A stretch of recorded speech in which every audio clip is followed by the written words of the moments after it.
दोस्तों, Indian air force के पास इस वक्त सबसे पावरफुल फाइटर जेट कौन सा है जो कि चाइना की एयरफोर्स को टक्कर दे सकता है?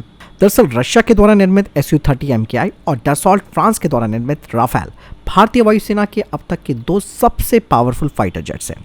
अभी भारतीय वायुसेना अपने पड़ोसियों से आगे निकलने के लिए तेजस और अन्य फाइटर जेट्स को खरीदने की योजना बना रही है। वहीं दोस्तों, अगर बात करें पीपल लिबरेशन आर्मी एयरफोर्स तो उनके पास काफ़ी एडवांस हथियार और फाइटर जेट्स हैं। अगर J-20 को ही ले लें तो J-20 एक twin jet all weather fighter jet है और इसे एयर सिक्योरिटी और स्टेल्थ के लिए बनाया गया है। और अभी चाइना की वायुसेना के पास 200 J-20 फाइटर जेट्स हैं। चाइना के पास वो क्षमता आ चुकी है कि वो हर साल 200 फाइटर जेट्स ऐसे ही तैयार कर सकता है। इसके अलावा J-31 और J-35A ये भी चाइना ने तैयार कर लिए हैं। चाइना की वायुसेना के पास 565 यानी कि 565 J-10 multi role fighter jets हैं जो कि लेटेस्ट टेक्नोलॉजी और एवियोनिक्स से लैस हैं। इसके अलावा लगभग 200 यानी कि 200 J-16 भी उनके पास मौजूद हैं जो कि चाइना द्वारा निर्मित है और ये पुराने थर्ड जनरेशन के multi role strike fighter jet है। इसके अलावा J-11 भी चाइना के पास है।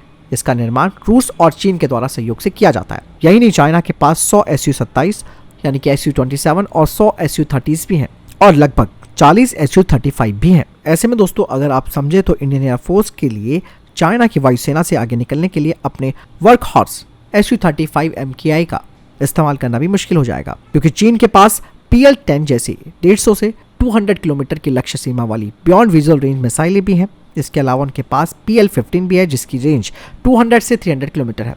यही नहीं, चाइना के पास airborne early warning and control और अवाक्स विमानों का एक मजबूत नेटवर्क है और ये एयर टू एयर कॉम्बैट में काफ़ी उपयोगी होते हैं और सिचुएशनल अवेयरनेस फाइटर जेट्स को हवा और जमीन पर अन्य एसेट्स के साथ बेहतर कम्युनिकेशन करने में सक्षम बनाती है।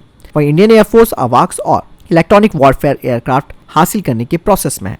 यहाँ पर दोस्तों एक चीज़ काफ़ी महत्वपूर्ण है जो कि इलेक्ट्रॉनिक वॉरफेयर और अवाक्स के लिए अब की जो लड़ाई है वो इन दोनों पर ही निर्भर करती है और साथ ही साथ फाइटर जेट की टेक्नोलॉजी को भी ध्यान में रखा जाता है।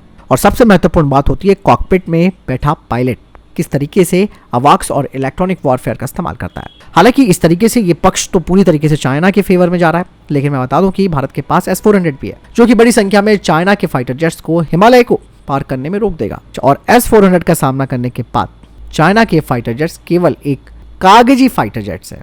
हालांकि काम तो नहीं समझना, दुश्मनों को तैयारी पूरी करनी है और भारत को भी अपनी क्षमताओं को बढ़ाना होगा। फिलहाल इस बारे में आपकी क्या राय है कमेंट सेक्शन में लिखकर जरूर बताइएगा। मिलता है वीडियो के साथ। जय हिंद, वंदे मातरम।